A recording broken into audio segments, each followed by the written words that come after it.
All right, guys, welcome back to the day 4 IM1 functions. And we're going to connect slopes to different linear functions. So looking at our warm-up here, we're digging into this graph. It looks a lot like a graph that you did in the notes yesterday, except yesterday's was increasing. What would the slope of the graph below be? Well, the slope here, there's a couple different ways you can do it. What I did here is I determined the slope between a couple of the points. Let's see, we chose the point x2, y2 of 4, negative 10. So we chose the point 4. And then it appears that we also chose point 1. So if we're determining the slope between those 2 points, and we're calling this point right here our x2, y2, okay? This is our x2, y2 right here. And this right here is our x1, y1. If we determine that slope like we did yesterday, that would give us the slope of negative 12 over 3, which is negative 4. Now, if we were to write a linear function for this graph, there's a couple different ways you can do that. You can work on this graph in the same direction. If we're going down 4 and right 2, you can go in the opposite direction by going, let's see, left. I guess, hold on, let's see, that was down 4, right 1. Sorry about that. Down 4, right 1 would be the same thing as left 1 and up 4. And that would take us to that y-intercept of 6. Okay, so some of you guys prefer to do that graphically. But another way you can do that is you could list out the ordered pairs that you have, such as 1, 2, 2, negative 2, 3, negative 6. And you can see that we have a common difference here of negative 4.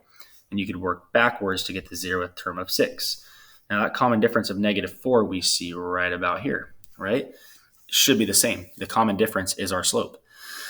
And that gives us, let's see, what is this saying? One second, let me pause this. Sorry about that. Let's keep going.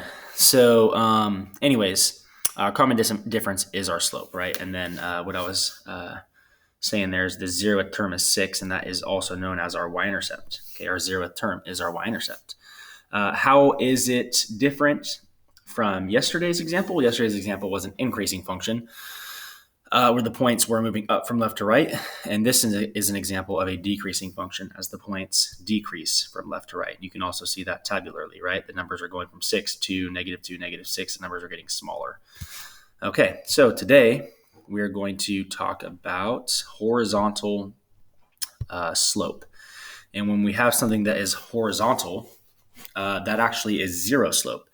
So as you can see, we have a sequence that is repeating 3, 3, 3, 3, 3 right up here at sequence C. Okay.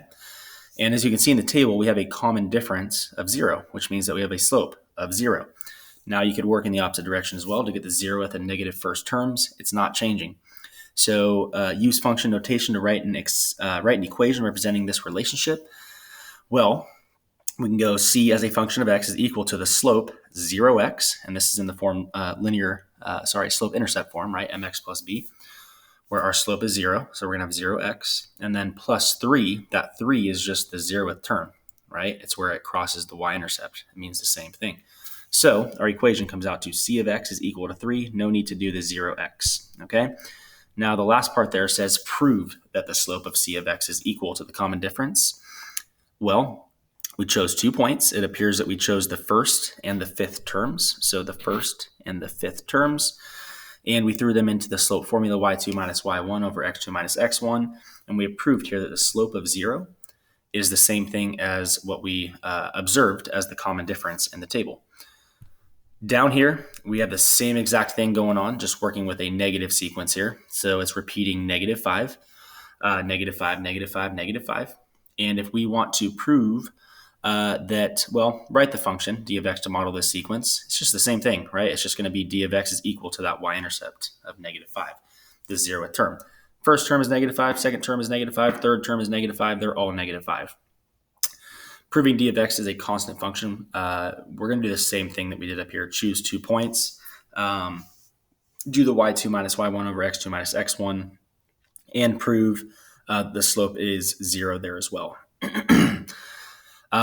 What is something in the real world that could be represented by this data? A couple cool things people came up with was something like Well, after 1 week, I still owe my little brother $5. And after 2 weeks, I still owe him $5. And after 3 weeks, I still owe him $5. And after 4 weeks, etc.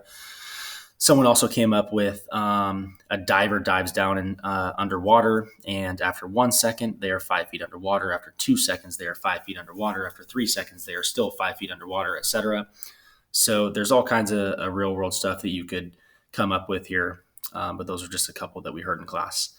All right, guys, kind of a shorter one today. So use this as an opportunity to get caught up on your self-assessments and portfolios. You have one more day of notes before your test, those day 5 notes. And it's going to be, it'll be a long one. So be ready for those day 5 notes.